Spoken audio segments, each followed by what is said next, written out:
તો સુરેન્દ્રનગર જિલ્લાના દસેડા તાલુકામાં સતત 3 દિવસીય વરસાદ પડતા ખેતરો બેટમાં ફેરવાયા। દસેડા તાલુકાના ખેતરો સરોવરમાં ફેરવાયા હોય તેવા દ્રશ્યો નજરે પડી રહ્યા છે।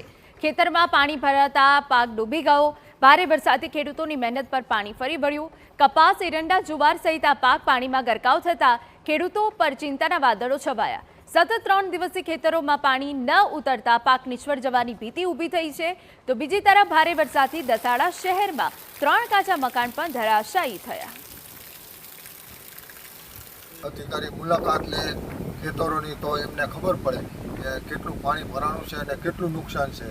અને અત્યારે બીટીમાં ફ્લાવરિંગનો સમય છે, એટલે ફ્લાવરિંગ તો બધો વરસાદના કારણે બધો ખરી ગયો છે, એટલે ઘણું નુકસાન છે અમારા ગામમાં। વરસાદ 2 થી 3 દાડા એક જ ધારો સતત 10 ઇંચ જેવો પડી ગયો।